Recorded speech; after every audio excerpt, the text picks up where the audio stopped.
오늘 우리에게 주신 하나님의 말씀은 누가복음 7장 11절에서부터 16절 말씀입니다. 설교 제목은 창립 50주년 하늘 색깔 잃어버린 세상에서입니다. 이번에는 교독을 한번 해보도록 하겠습니다. 그 후에 예수께서 나인이란 성으로 가실새 제자와 많은 무리가 동행하더니 성문에 가까이 이르실 때에 사람들이 한 죽은 자를 메고 나오니 이는 한 어머니의 독자요 그의 어머니는 과부라. 그 성에 많은 사람도 그와 함께 나오거늘 주께서 가부를 보시고 불쌍히 여기사 울지 말라 하시고 가까이 가서 그 관에 손을 대시니 맨 자들이 서는지라. 예수께서 이르시되 청년아 내가 내게 말하노니 일어나라 하시매 죽었던 자가 일어나 앉고 말도 하거늘 예수께서 그를 어머니에게 주시니 모든 사람이 두려워하며 하나님께 영광을 돌려 이르되 큰 선지자가 우리 가운데 일어나셨다 하고 또 하나님께서 자기 백성을 돌보셨다 하더라. 살아계신 하나님의 말씀입니다.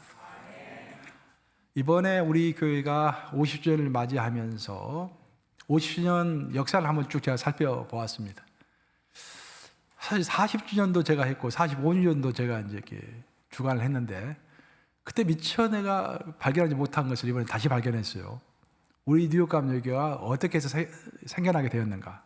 이 보니까 역사를 봤더니 표창복 장로님, 나는 이제 얼굴 한 번도 안 봤는데 그 장로님께서 선원들을 위로하는 그런 사역을 하시다가 그것이 이제 뉴욕 감리교회 효시가 되어서 뉴욕 감리교회가 시작되었다라는 그런 기사를 보게 되었어요. 내 마음이 좀 감동이 왔습니다. 아, 뉴욕 감리교회가 보통 교회가 아니구나. 보통 교회 같은 경우는 마음에 들지 않아가지고 사람들이 몇 명 나와가지고 그냥 교회 세우고 그런 게 파다하지 않습니까? 이미 교회들 다 그렇지 않습니까? 대부분 교회가 새로 생기는 케이스를 보면은 원래 교회가 하나 있고 그 교회에서 마음에 들지 않은 사람들이 또 빠져나가지고 또 교회를 세우고 거기서 또 마음에 들지 않은 사람 또 빠져나가서 또 교회를 세우고 그래서 이미 교회가 이렇게 형성이 되는 건데 대부분 우리 뉴욕 감리교회는 그런 게 아니라 어려움에 처해 있는 선원들, 온양오선 선원들 잠시 뉴욕에 들려가지고 힘들어하고 있는 그 선원들을 위로하고 격려하고 하다 보니까 교회가 만들어진 거예요. 보통 일 아닙니다. 그래서 이걸 내가 이제 묵상하면서 하나님께서 들려주신 음성으로 여러분들에게 말씀 나누고자 합니다. 최근에 제가 인류 역사와 관계된 어떤 인류 역사를 설명하는 그림 한 장을 보고서 큰 감동을 받은 적이 있습니다. 그 그림은 이런 그림이에요. 한번 띄워보겠습니다. 인류가 제일 처음에는 이제 저기 아주 원숭이처럼 이렇게 기어다니다가 제가 이제 여러분들에게 진화론을 설명하는 것은 아니에요. 그러다가 점점 척추가 펴지면서 또 목이 또 펴지면서 똑바로 쳐다볼 수 있게 되었습니다. 이게 왜 중요하냐면은 인류가 처음 시작할 때는 허리가 구부정했습니다. 그리고 목뼈가 서질 않았어요. 그래서 하늘을 바라볼 수가 없었습니다. 또 상대방을 보더라도 오랫동안 응시하기가 힘들었습니다. 그래서 그냥 주로 땅을 보고 산 거예요. 그러다 그 인류가 허리가 곧바로 펴지고 목이 펴지면서 상대방을 오랫동안 응시할 수 있게 되었고 또 하늘을 볼 수 있게 되었습니다. 이게 굉장히 중요한 게 뭐냐면은 사람이 사람의 얼굴을 오래 쳐다본다라는 그런 말은 서로 커뮤니케이션 할 수 있다, 소통할 수 있다라는 그런 말이에요. 서로가 서로의 얼굴을 쳐다보면서 저 사람의 감정이 이런 것이겠구나 내가 추측하면서 대화를 하기 시작하고 그러면서 협동하기 시작한 것입니다. 협동하면서 큰 프로젝트를 수행할 수 있게 되었고 큰 집을 지을 수 있도록 되었고 농사를 질 때도 협력해서 농사를 지을 수 있게 되면서 인류가 발전을 한 것입니다. 더 중요한 것은 사람이 하늘을 바라볼 수 있게 되었다라는 것입니다. 사람이 하늘을 바라본다라는 것은 꿈을 가지게 됐다 그런 뜻이에요. 그리고 어떤 미지의 상상력이 생겼다라는 것이 그런 말입니다. 땅만 보면서 살아가는 사람은 현재를 살아가는 사람들이기 때문에 꿈과 비전과 어떤 큰 비전이 있을 수가 없습니다. 근데 하늘을 바라보는 순간에 우리는 상상력이 생기고 추상력이 생기면서 인류는 급속도로 발전하기 시작했던 것입니다. 근데 문제는 그 사진에서 보듯이 다시 한번 사진을 띄워보실래요? 보면은 다시 인류의 허리가 어떻게 되고 있습니까? 점점 구부정해가지고 결국은 컴퓨터 앞에 서가지고 인류가 최초로 시작했던 모습으로 다시 돌아갔다라는 거예요. 허리가 구부정해지면서 더 이상 하늘을 쳐다보지 않고 있고 오늘날을 사는 사람들은 사람의 얼굴을 쳐다보는 대신에 컴퓨터를 하루 종일 쳐다보고 있는 것입니다. 여러분 하루 내내 24시간 살아가시면서 하늘을 얼마나 많이 쳐다보십니까? 어떤 경우는 하늘을 한 번도 쳐다보지 않는 경우가 있어요. 바빠서 컴퓨터 하다가 게임하다가 TV 보다가 책 읽다가 하다 보면 하루가 다 가는 거예요. 하늘 한번 쳐다보지 않고 지나가는 것입니다. 그 상대방의 얼굴을 자세히 쳐다볼 시간이 없어요. 왜? 다 바쁘기 때문에. 그러면서 인류는 고대 시대의 모습으로 다시 변화하고 있다라는 어떤 인류학자의 설명을 듣고서 제가 약간의 충격을 받았습니다. 의학 연구에 따르면은 아이를 키울 때 엄마가 아이의 얼굴을 자꾸 쳐다보면서 마주보면서 아이의 얼굴에 눈빛을 많이 맞추면은 그 아이가 자폐증 환자가 될 확률이 상당히 낮아진다고 합니다. 뭐 선천적인 면도 있겠지만 이제 상당히 그 확률을 줄일 수 있다라는 거예요. 그 이유가 뭐냐면은 엄마가 아이의 얼굴을 쳐다보면은요 옥시토신이라고 것이 나온다고 합니다. 엄마에게도 나오고 그 아이에게도 나오는 거예요. 그 옥시토신은 속칭 사랑 호르몬입니다. 사랑 호르몬이 분비되면서 아이도 건강하고 엄마도 건강하게 되는 거예요. 애완견도 마찬가지입니다. 이런데 애완견 키울 때 어떻게 키웁니까? 강아지 키울 때 이제 밥만 주고 마음 내킬 때만 한번 와서 같이 놀아주고 그걸로 끝납니까? 그렇게 하지 말고 애완견 이왕 키우려면은 자꾸 애완견의 눈을 마주치고 자꾸 보고 얼굴 보면서 이렇게 토닥토닥 해주고 그러면은 그 주인의 몸에서도 옥시토신이 나오고 그 애완견에서도 옥시토신이 나오면서 상호가 건강해진다라는 거예요. 이 얼굴을 쳐다보는 것이 그렇게 중요한 것입니다. 얼굴이라는 단어는 한국어입니다. 순수한 한국어예요. 얼이라는 단어와 굴이라는 단어가 합쳐진 얼굴입니다. 얼은 정신을 이야기하죠. 우리 한국어로 정신을 이야기하고 그 정신이 지나가는 굴이 얼굴인 것입니다.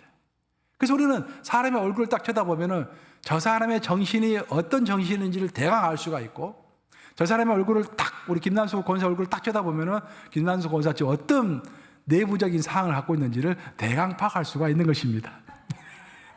앞에 앉으면 항상 조심하셔야 이렇게 상대방의 얼굴을 쳐다보면 대강 이게 감이 잡히는 것입니다. 한 번은 제가 잘 아는 목사님이 세미나에 있어서 참석했대요. 상담에 관한 세미나였는데 사람이 꽤 많이 모였더래요. 그래서 재미있게 이제 상담 강의를 다 듣고 마지막 시간이 됐는데 어떤 사람이 손 들어서 질문하더래요. 강사님은 오늘 하루 종일 우리에게 용기와 희망을 주는 상담이 중요하다라는 그런 이야기를 하셨는데 참 안타깝게도 여러분의 강사님의 얼굴을 보니까 얼굴이 너무 어두운 얼굴이어가지고 도저히 강의 내용을 믿을 수가 없습니다. 그렇게 이야기를 했더라는 거예요. 또 내가 한 번은 어떤 유튜브를 하시는 분인데 제가 이제 그 유튜브 강의를 이렇게 쭉 봤어요. 말씀을 좀 잘 하시더라고요. 그래서 이제 댓글이라는 것이 있잖아요. 댓글 한번 쭉 봤어요. 저는 깜짝 놀랐습니다. 댓글이 그 강의에 대해서 이야기한 게 아니라 그 강사의 얼굴에 대해서 이야기하는데 강사님 제발 좀 안경 좀 똑바로 올리세요. 그 강사님이 안경 끼었는데 안경이 자꾸 내려오는 거예요 이게. 근데 그것을 올리다가 나중에 귀찮으니까 그냥 이렇게 내려온 상태에서 강의를 계속 했거든요. 그 강사님이. 그 안경이 내려오니까 강의 내용이 하나도 들어오지 않아요. 너무 답답해요. 막 그런 내용들이 댓글이 쫙 달린 거예요.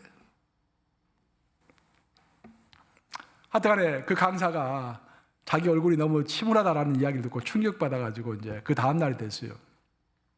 두 번째 날에 이제 강의를 다 1박 2일로 했다라는 거예요. 다 마치고 나서 이 강사님이 마지막에 그렇게 이야기하더래요. 여러분, 제 얼굴이 이렇게 생겨서 죄송합니다. 앞으로는 제 얼굴에 대해서 좀 책임을 지겠습니다. 라고 이야기를 했다라는 거예요. 제가 그 말 듣고서 내가 목사님에게 그런 말을 했어요. 야, 강사의 얼굴을 보고서 그렇게 꺼리낌 없이 이야기하는 사람이나 또 자기 얼굴에 대해서 이렇게 사과하는 사람이나 다 똑같은 사람이라고. 너무 대단하다고 내가 그런 이야기를 했습니다.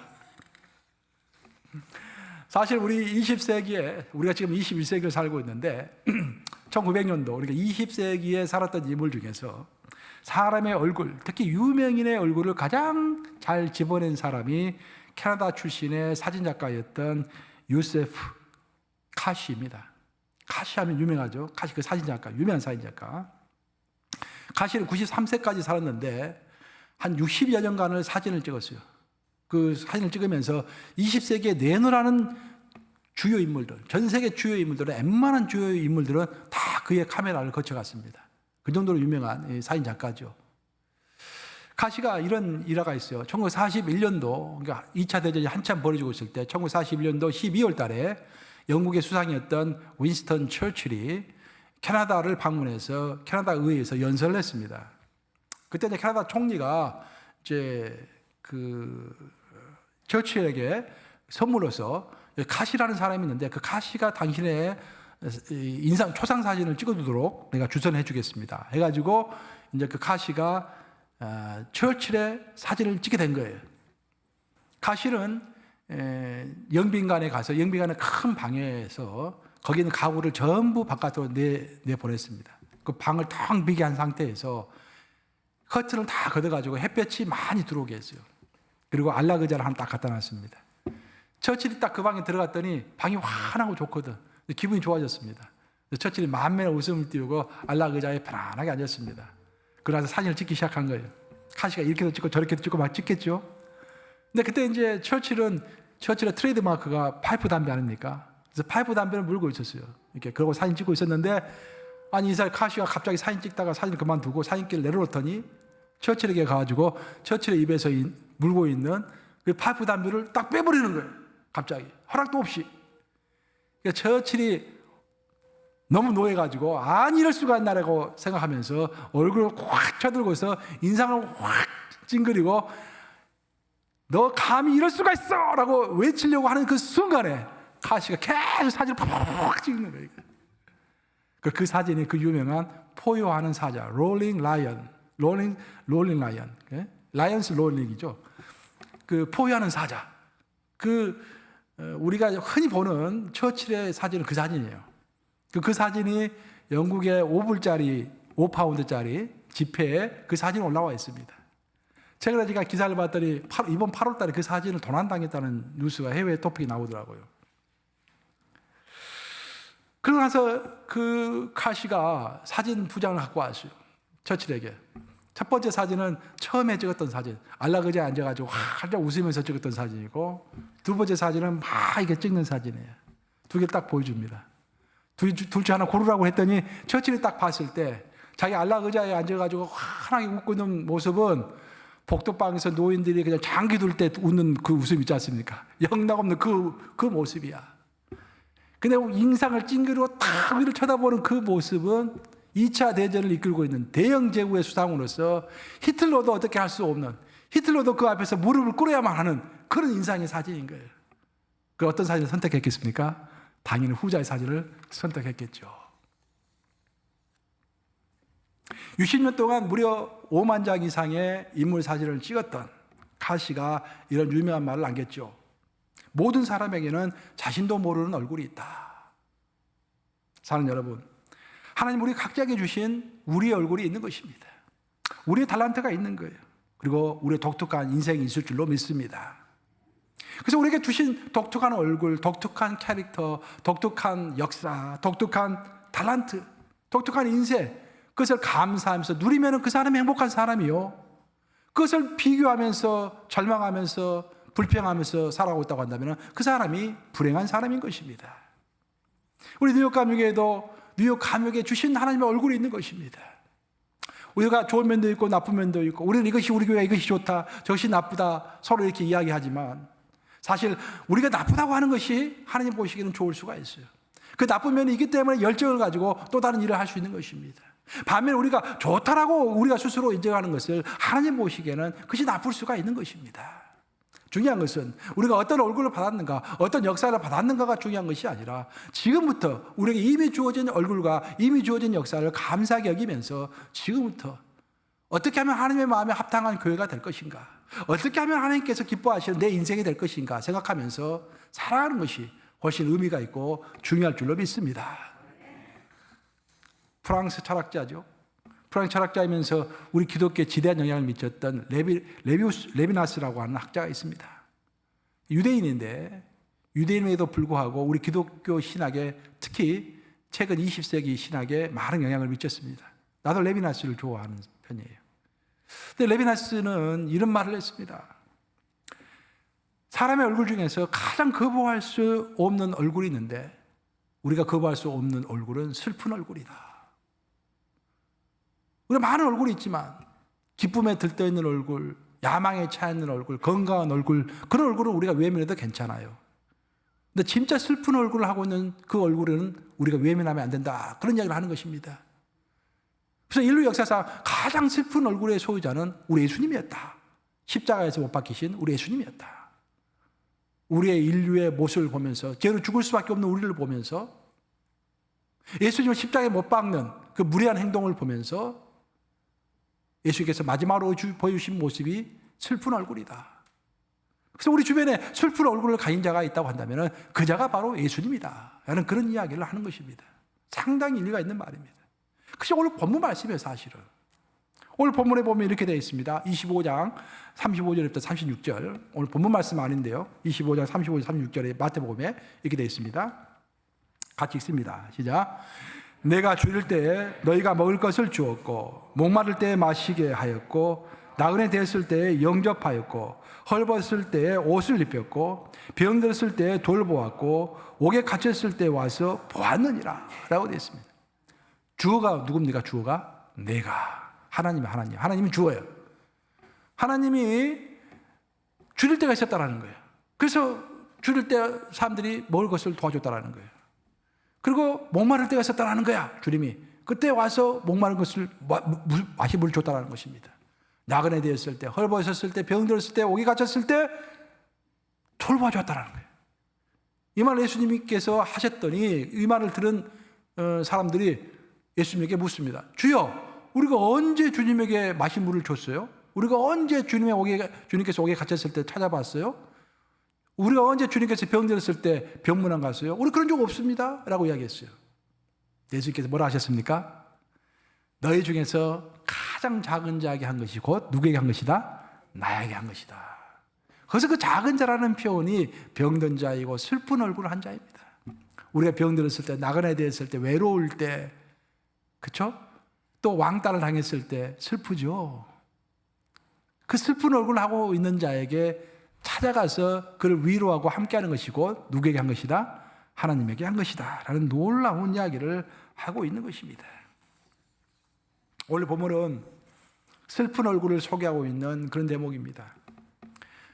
나인성이라고 하는 곳에 과부가 한 명 살고 있었습니다. 과부에게는 아들이 딱 한 명밖에 없었어요. 외아들이 있었습니다. 근데 그 외아들이 갑자기 죽어서 장례를 지내게 된 것입니다. 그것이 오늘 본문의 배경이에요. 예수님 시대의 과부는 상당히 약자의 입장이었습니다. 오늘날에야 과부는 뭐 아무것도 아니죠. 올해도 홀가분하게 살 수 있어 더 좋을 수가 있습니다. 혼자서 이렇게. 그렇지만 예수님 시대의 과부는요, 여자들이 철저하게 남자에게 종속된 시대를 살았던 사람들입니다. 참 어려운 시대를 살았죠.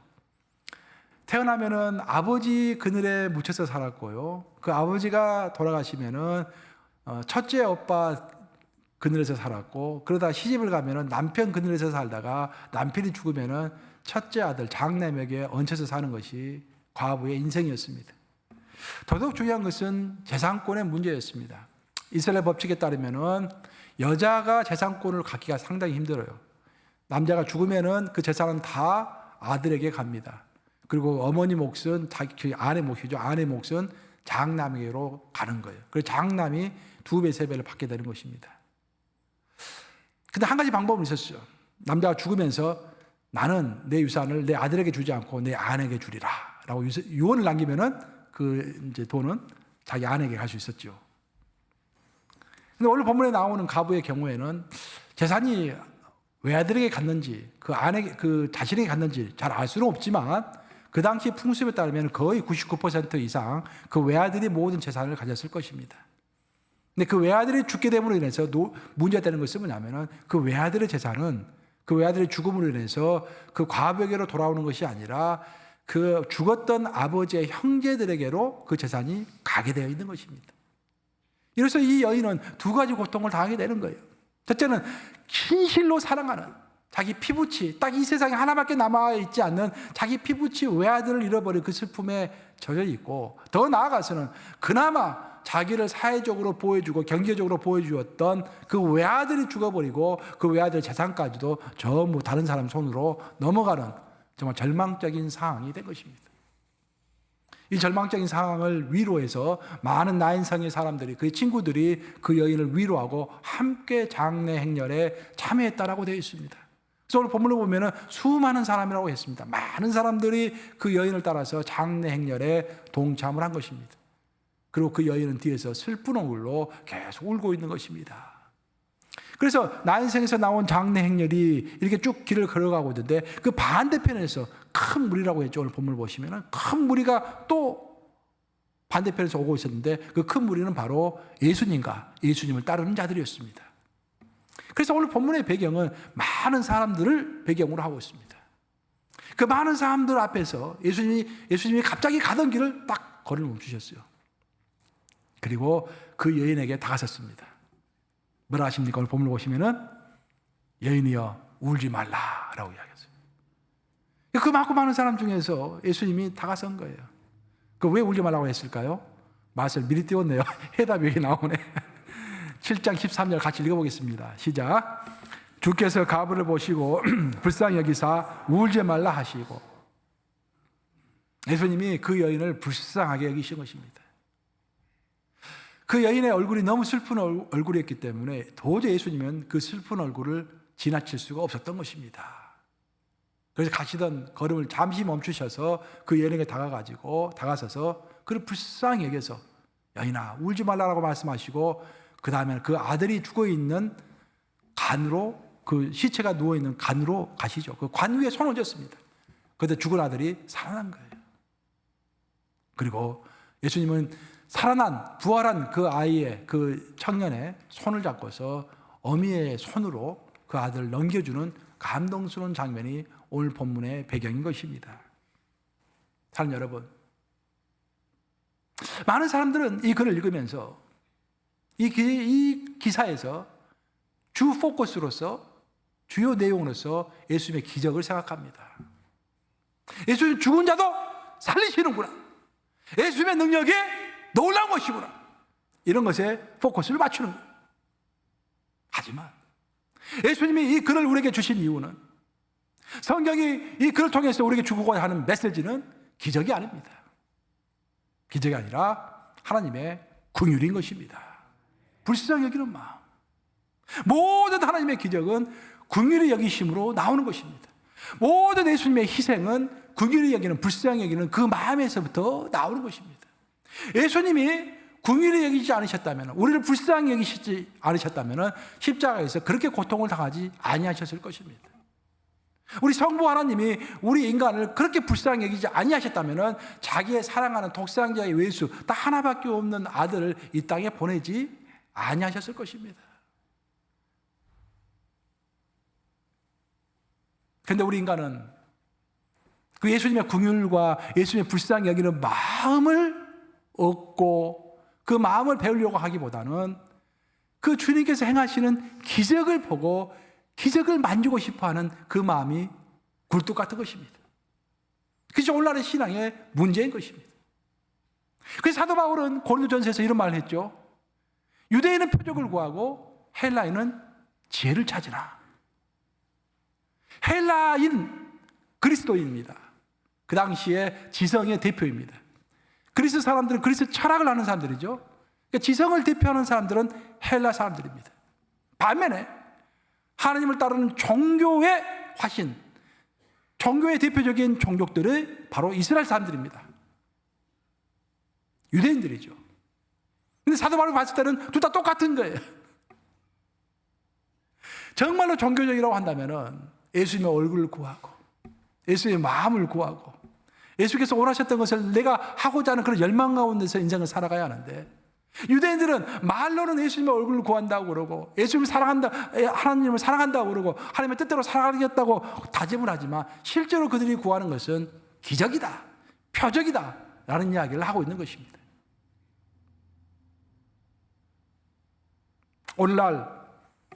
오늘 본문의 초점은 기적이 아니라 예수님의 가부를 향한 긍휼입니다. 바로 이 가부에 대한 불쌍한 마음 때문에 예수님의 기적이 나온 것입니다. 이처럼 우리의 신앙의 순수와 관심도 예수님을 닮아가야 할 줄로 믿습니다. 먼저 예수님의 마음입니다. 먼저 주변 사람들 돌아보며 슬픈 얼굴을 보는 것입니다. 슬픈 얼굴을 보고 불쌍히 여기고 그런 과정 가운데서 기적은 자연스럽게 나오는 것입니다.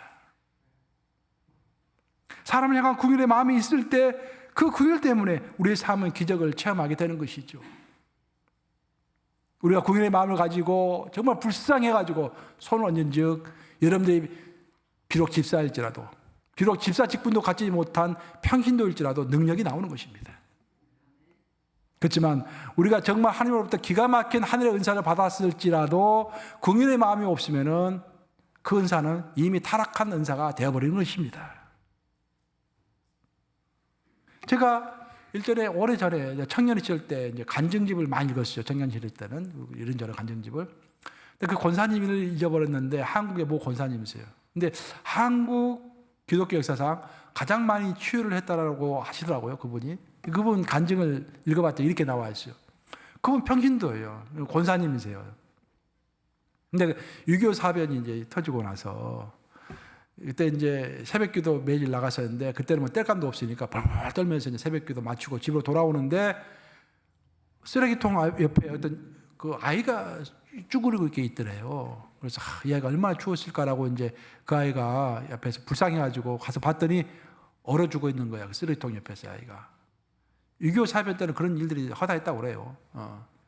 그걸 보고서 너무 슬프고 너무 안타까워가지고 이 애가 얼마나 추웠을까 생각하면서 눈물이 팽 돌아서 자기도 모르게 손 얹고 기도했대요. 근데 그 애가 살아난 거예요, 여기서. 그래서 그때부터 그 권사님에게 능력이 임해가지고 완전 즉시 병이 나왔고 그런 역사가 있었다. 그 간증을 하더라고요. 내가 그때 참 감동을 받았어요. 아, 마음이구나. 마음. 그죠? 저도 이제 목회하면서 저도 인생이 흘러가니까 저도 많이 바뀌잖아요.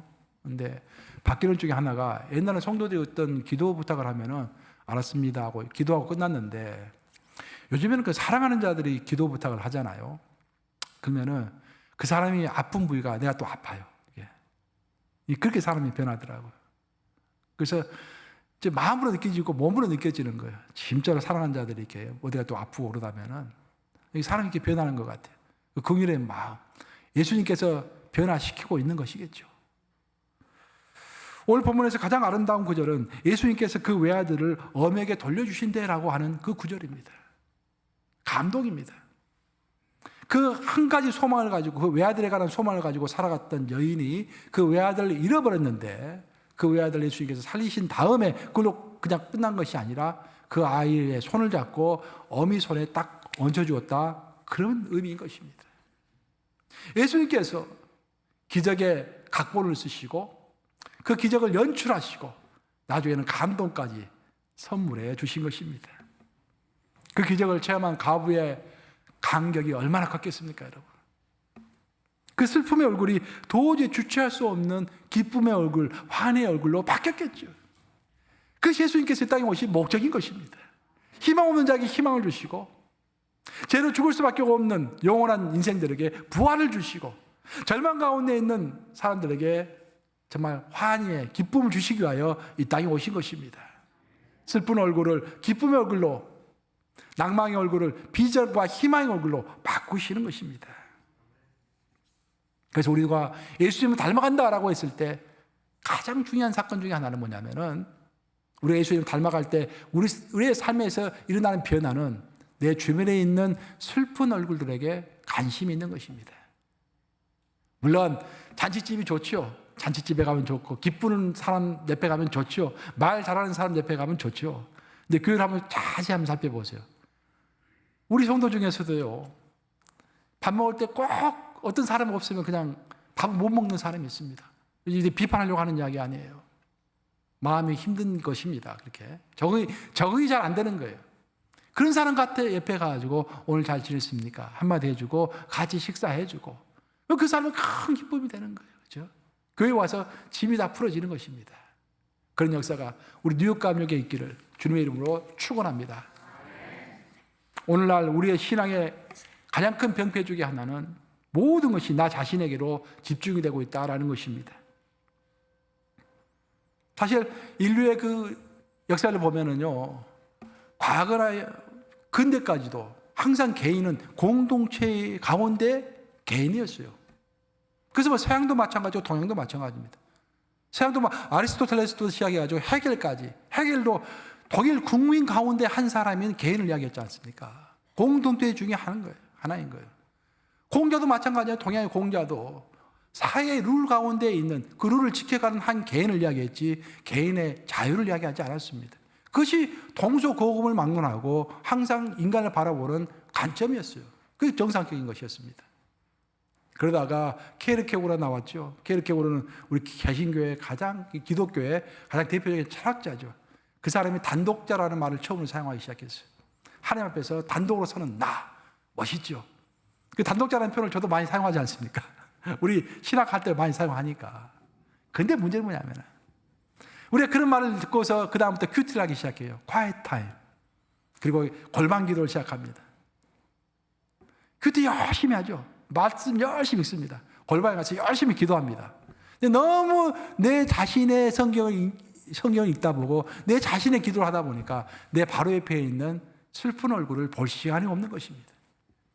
그래서 오늘날 기독교 그 자체가, 기독교인 자체가 그냥 나만을 생각하는 이기적인 기독교인이 되어버린 것입니다.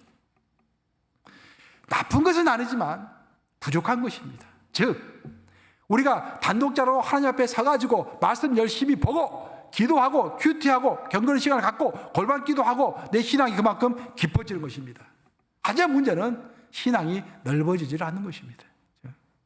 십자가로 말할 것 같으면 하나님과 나 사이에 수직적 관계는 점점 깊어지고 더 좋아지는데 옆으로 수평적 관계는 점점 좁아지는 것입니다.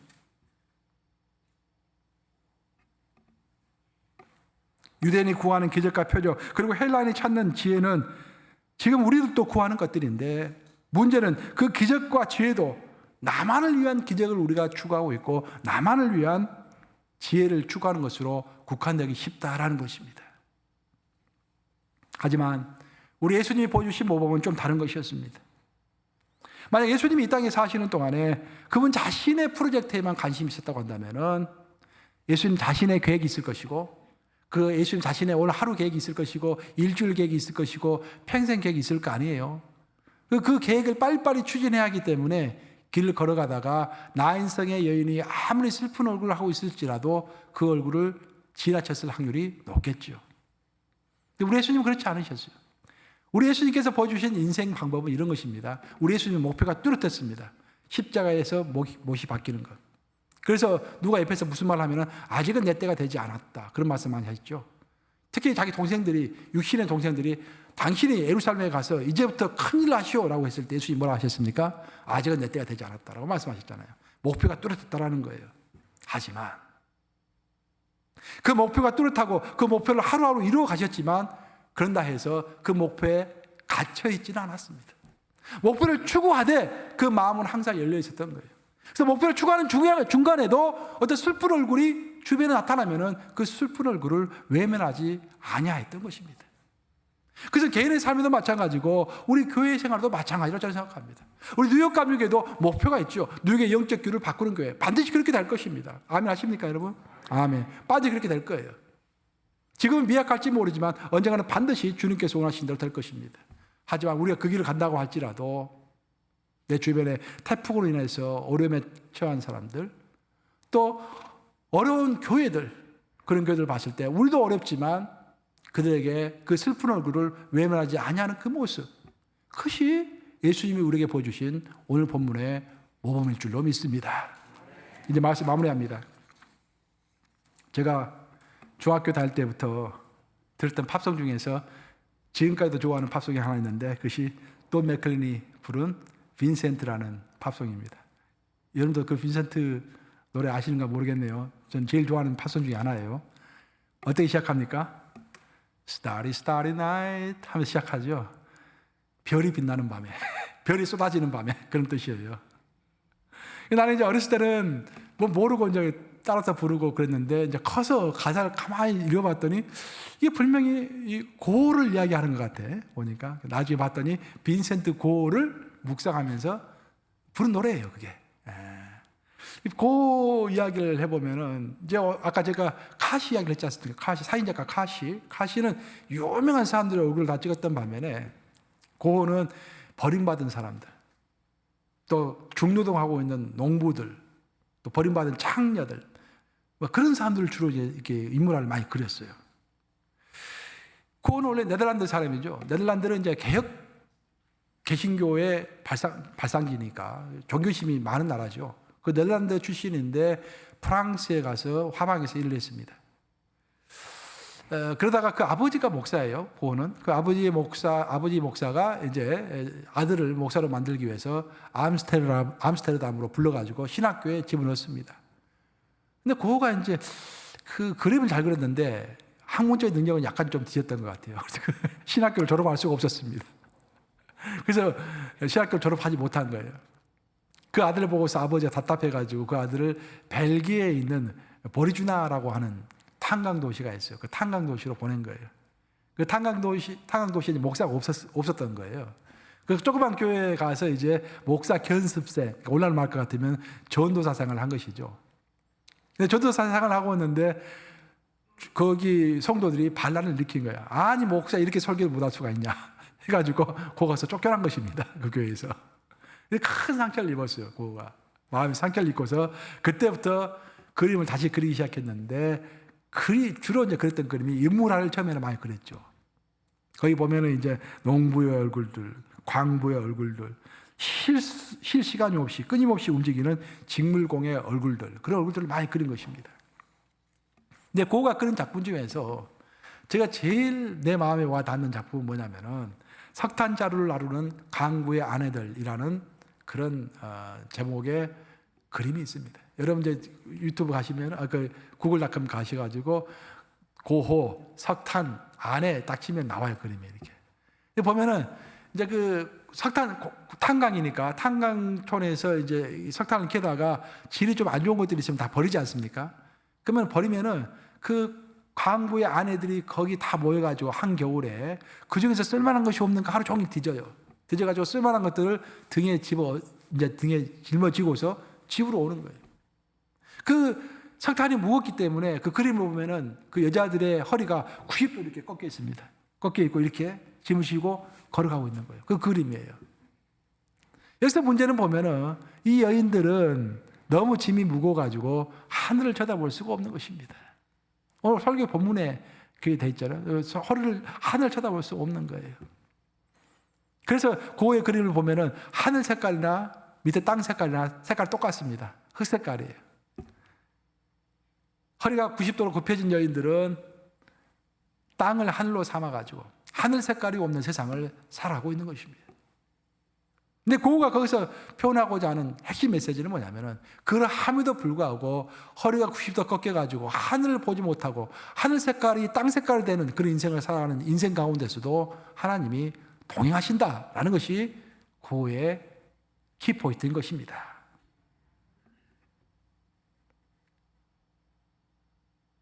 만약 우리가 이 허리 꺾인 여인들과 오늘 함께 걸어가고 있다면, 만약 우리가 그런 슬픈 얼굴을 가지고 허리가 꺾인 여인들이 우리 주변에 있는데 그 여인들과 우리가 함께 길을 걸어가고 있다고 한다면 먼 훗날에 예수님이 우리에게 그렇게 말씀하시겠죠. 내가 허리가 꺾여서 하늘을 쳐다보지 못하고 있을 때 너가 바로 나와 함께 걸었느니라. 그걸 칭찬하실 거예요. 오늘 10월 9일, 오늘은 뉴욕 감리교회 창립 50주년이 되는 날입니다. 우리 교회의 출발은 고단하고 지친 선원들을 위로하는 사역으로부터 시작을 했습니다. 이 정신을 계속 이어나가서 향후에 더더욱 하늘 색깔을 잃어버린 자들에게 마음을 다하는 교회가 되어야 할 줄로 믿습니다. 우리 교회의 출발은 기가 막힙니다. 정말 너무 동기가 좋았어요. 보니까 그 정신을 우리가 버리지 않고, 물론 뻗어나가고 큰일 하는 것도 중요하겠지만 원래 정신을 이어받아서 슬픈 얼굴을 하는 자들, 하늘 색깔을 잃어버린 자들에게 마음을 동하는 그런 교회가 되시기를 우리 주님의 이름으로 축원합니다. 기도하시겠습니다.